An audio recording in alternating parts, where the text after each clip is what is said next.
Police की इमरान खान को गिरफ्तार करने की कोशिश। पुलिस ने कारकुनान पर शेलिंग की, वाटर कैनन का इस्तेमाल किया। कारकुनान की कई घंटों से मज़ाहमत जारी। पूरा दिन जमान पाक मैदान जंग बना रहा। रात को भी हालात कशीदा, मजीद नफरी तलब कर ली गई। चेयरमैन पीटीआई के घर की फजाई निगरानी।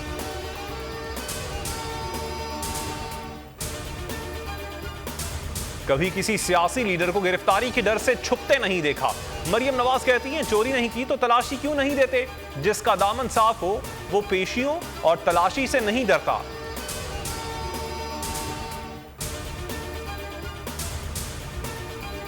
इमरान खान को आज गिरफ्तार करके अदालत में पेश करेंगे। विफाकी वजीर दाखिला राना सनाउल्लाह कहते हैं, इमरान न्याजी एक फितना है, ये मुल्क में अनारकी पैदा करना चाहता है। अगर इसे वोट की ताकत से माइनस ना किया तो मुल्क को किसी हादसे से दो चार करेगा।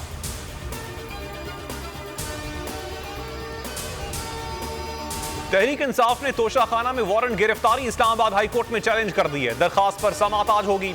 चीफ जस्टिस आमिर फारूक समाअत करेंगे। उधर जेबा चौधरी केस में वारंट गिरफ्तारी मुअत्तल। सेशन कोर्ट ने फैसला सुना दिया।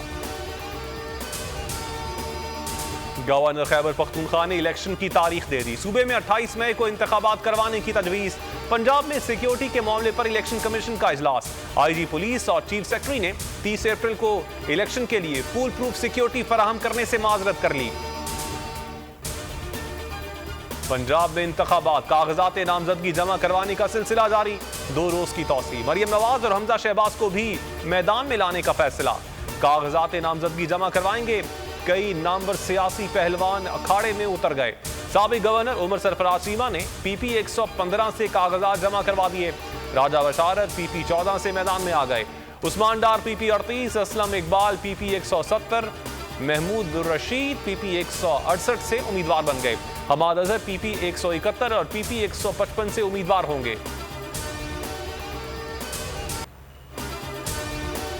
सिंध हाई कोर्ट ने रिहाई का हुक्म दे दिया। इस्लामाबाद की कचहरी से कोई रिलीफ नहीं मिला। जाली केस में बोल के को चेयरमैन शुएब शेख का 2 रोजा जिस्मानी रिमांड। आज अदालत में पेशी का हुक्म। एफआईए ने पेशी पर फिर अदालती अहकामात की धज्जियां उड़ा दी।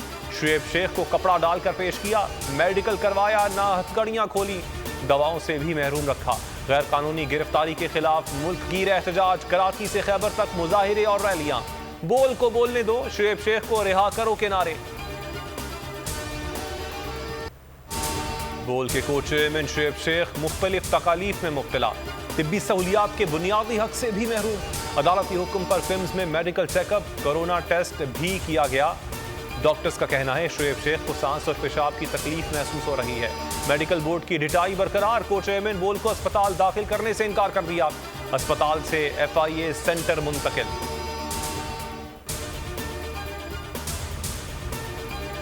आज से 5 साल पहले एक इल्ज़ाम लगाया, एक जज साहब ने इल्ज़ाम लगाया कि उन्होंने रिश्वत ली है और एक ब्रिगेडियर साहब ने उनको रिश्वत दी है। एग्जैक्ट केस में बरियत एफआईए खुद का मानना है कि जी उस ब्रिगेडियर साहब ने रिश्वत नहीं दी, इसलिए एफआईए ने अपनी एफआईआर में उनको नामजद नहीं किया। और जज साहब जिन पे इल्ज़ाम लगाए वो 3 जगह ये कह चुके हैं कि एक वो जो उन्होंने हाई कोर्ट में अपनी अपील फाइल की हुई है, एक वो जो उनका एफआईए का स्टेटमेंट है, और एक वो जो हाई कोर्ट के शो कॉज नोटिस के जवाब में कह चुके हैं जी मैंने कोई रिश्वत नहीं।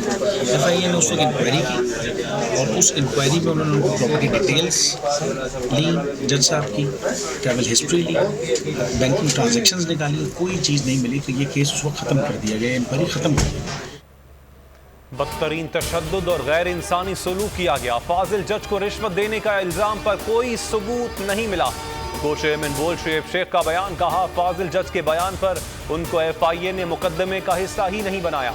ये केस उसी वक्त खत्म कर दिया गया था। मौजूदा हुकूमत ने मेरे खिलाफ केस रीओपन कर दिया। सुप्रीम कोर्ट से इंसाफ की अपील। हक और सच का रास्ता नहीं छोड़ेंगे। सिर्फ अल्लाह का सहारा था, है और रहेगा। मजालिम के बावजूद को चेयरमैन बोल न्यूज शुएब शेख का आज़म बुलंद। बूढ़ी वालदा का हौसला भी ना टूटा। कहा, बेटा बेगुनाह बेकसूर है, सर नहीं झुकाएगा। अगर मेरे बेटे को कुछ हुआ तो जिम्मेदार एफआईए होगी। मैं ये कहूँगी कि जो इस चीजों के जिम्मेदार हैं उनको पकड़े। मेरे बेटा तो बेगुनाह बेकसूर, उसको क्यों इस तरह पकड़ा गया? इस तरह तो नहीं करना चाहिए ना, जिस तरह मेरे बेटे के साथ सलूक किया गया। हमारे साहब को पकड़ लिया, शेख साहब को।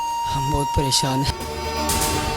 को चेयरमैन बोल शोएब शेख के खिलाफ मनगढ़ंत, झूठा और बेबुनियाद केस। हुकूमत इंतकामी कार्रवाइयों पर उतर आई। रिश्वत देने के झूठे इल्जाम के पीछे असल हकायक वो ले आया अवाम के सामने। सिंध हाई कोर्ट की जानिब से 10 मार्च को एग्जैक्ट केस में बरियत का फैसला भी दे दिया गया, जो रिश्वत के इस इल्जाम को झूठा और बेबुनियाद साबित करने के लिए काफी है। सवाल ये उठता है, न रिश्वत लेने वाला न देने वाला मौजूद, तो फिर ये मुकदमा क्या है? गुज़िश्ता 5 सालों में ना तो कोई गवाह पेश हुआ और ना ही कोई सबूत सामने आया, जबकि कोई इंक्वायरी अमल में नहीं लाई गई। जब मुल्जिमान से कोई तहकीकात नहीं की गई, कुछ साबित नहीं हुआ, तो फिर ये मुकदमा क्या है? इससे कबल केस की इंक्वायरी कमेटी के सामने खुद जज कादिर मेमन ने रिश्वत के इल्जाम की तरदीद की थी और कमेटी को तहरीरी तौर पर आगाह भी किया था। इस झूठे और बेबुनियाद केस की कानूनन कोई हैसियत नहीं। सिंध हाई कोर्ट इस मुकदमे में शोएब शेख को बरी कर चुकी है, तो फिर इस नाम नेहाद इल्जाम की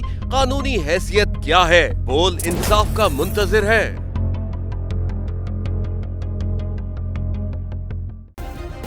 सब्सक्राइब करें और बेल दबाएं ताकि कोई खबर रह न जाए।